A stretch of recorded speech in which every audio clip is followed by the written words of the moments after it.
My name is Jawad Heather and I am the lecturer Pasban Online Academy.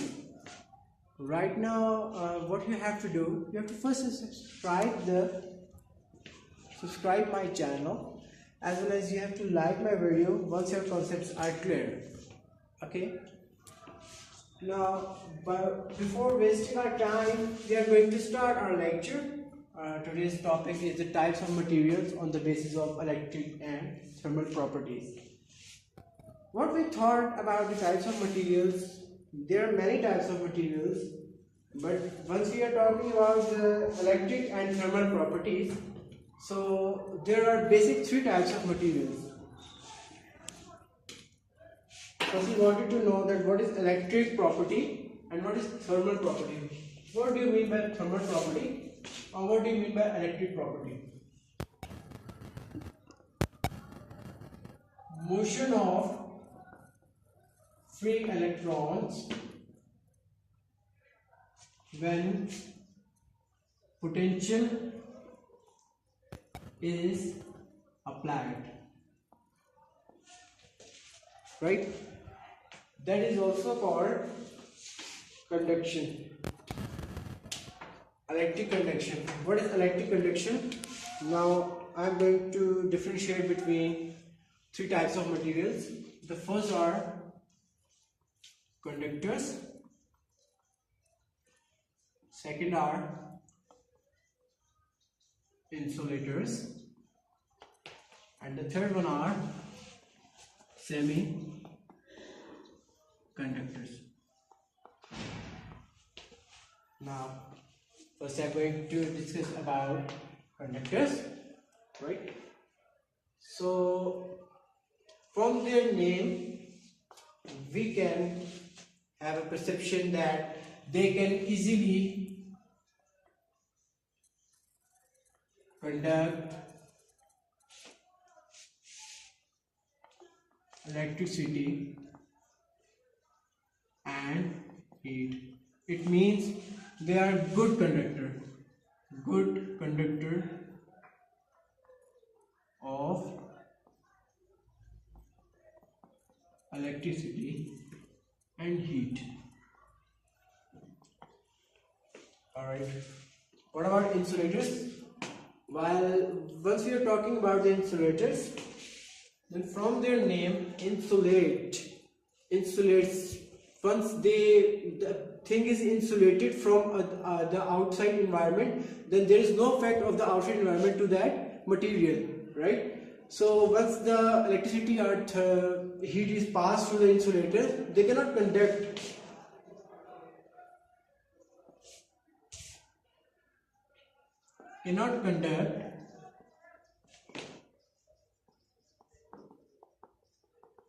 electricity and heat. Right. We will discuss it further that why they did not conduct electricity and heat. So the third type is semiconductors. That is in between conductors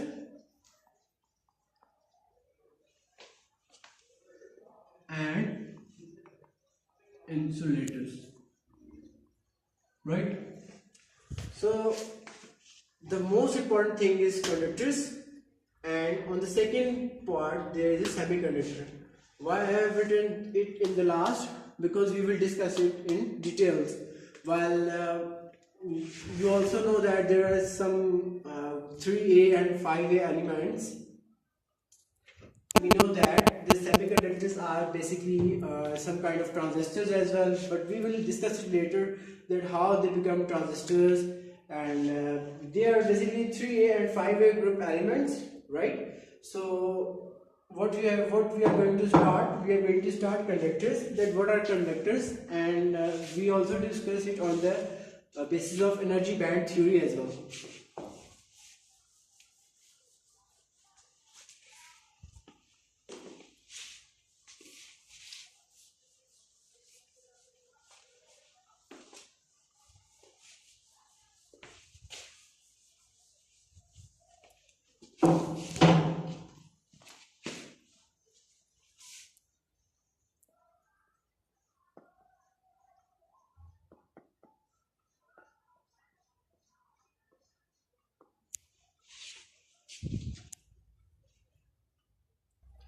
So come towards conductors. Well, what are conductors? Conductors are basically the types of materials which transfer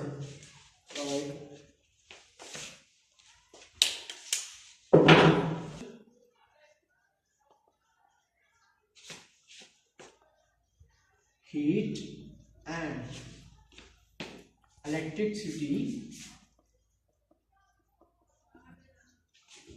most efficiently.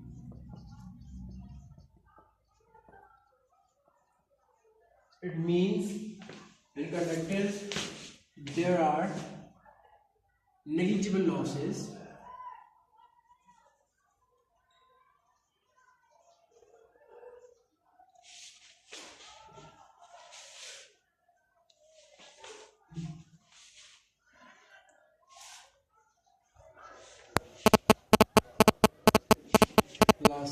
of energy,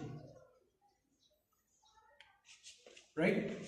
So I'm going to take an example of conductors from periodic table, right? There are three groups of good conductors, while the first group in the periodic table is 1A, second is 2A, and the third is 3A, right? So I'm going to take an example from 1A group. For example, there is lithium and sodium, potassium.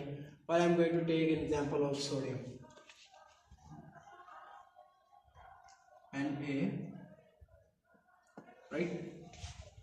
So it has 11 electrons while its atomic mass is 23. Atomic mass, what does it mean by atomic mass? Basically, the atomic mass is number of protons plus number of electrons.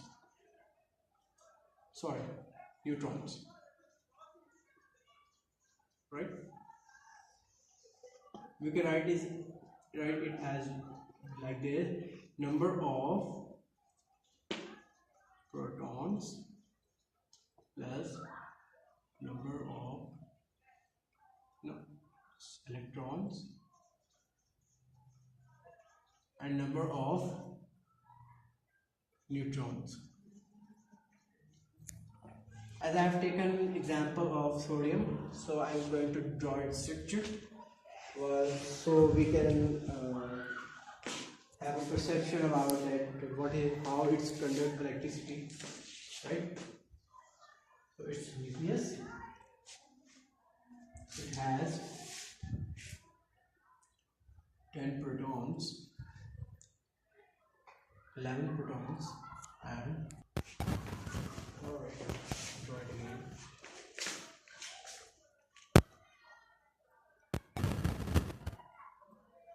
It has 11 protons and 12 neutrons.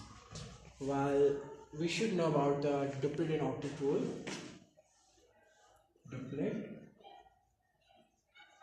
and octet rule. I'm not going for the detail of the duplet and octet rule, right? It just means that outermost shell should have 8 electrons to be filled completely, right? And what does it mean? Duplet means the first shell should have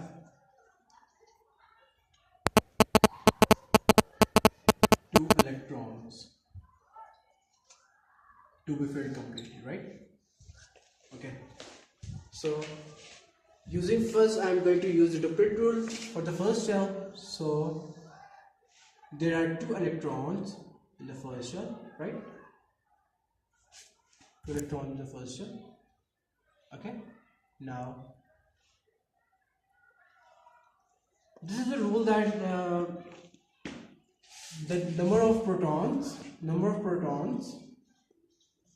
is always equal to number of electrons which form electronic cloud at around any nucleus, at any element nucleus, right?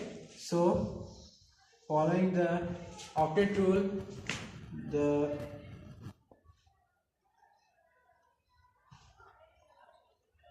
it has 8 electrons in the second shell, right?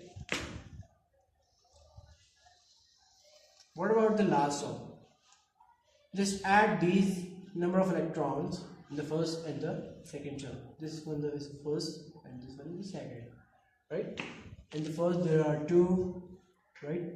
And the second there are 8. So it makes 10, right? So we are left with the 1 electron. Okay. So we define electricity as motion of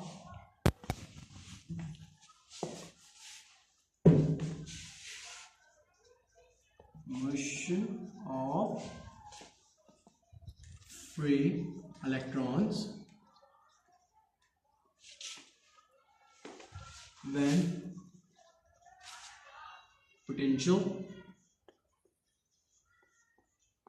is applied, right? So once potential is applied, the free electrons move. What does the free electron means? See, when there is the energy in the form of potential is applied to this element, so this electron knock out from here, right? And now it's a free electron. And in the back there is a space for electron. That space is known as hole, right? Another electron comes, right? And this hole is filled by another electron. Now as the potential is applied, so another electron comes and then it will fill this space, and this will again knock out from the shell, last shell, right? As this is the last shell, so its ionization energy is low. So it's easy to knock out this electron from the outermost shell because it's an alone electron, right? And this is the property of element that once it has any incomplete electronic shell, so it tries to complete its outermost shell. This is the property of an element while sharing the electron, while a transfer of electron, while taking electron from the other elements, right? I have taken from the 1A group, right, from the periodic table. Now I am going to take an example from the 2A group, right? Now I am discussing about magnesium. Its atomic mass is 24 and its atomic number is 12, right? It's the element of 2A group. So once I draw the structure of magnesium, then it has the two electrons in the outermost shell, right? 2 electrons in the outermost shell. It means that its conductivity is higher than the 1A group, right?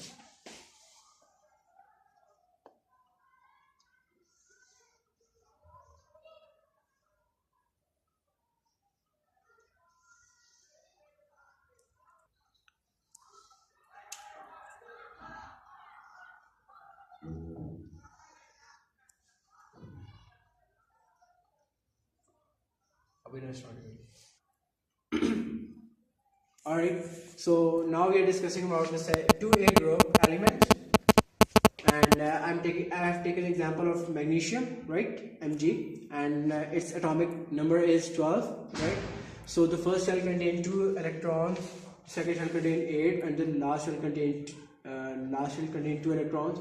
So it also an incomplete valence shell. So what about incomplete valence shell? It will conduct 2 free electrons, and two electrons, when the potential is applied, 2 electron comes here to fill the holes, and this process will be completely it's a periodic process. So the conductivity of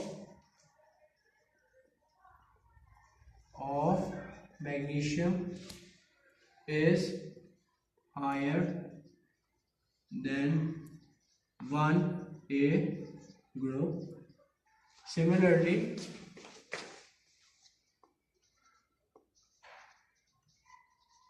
3A group elements has higher conductivity than 2A and 1A. Okay, now we are going to discuss the insulator and semiconductors in the next video. So you should like the video, right, and subscribe, or click on the subscribe button, and see the next video for other two topics. Thank you.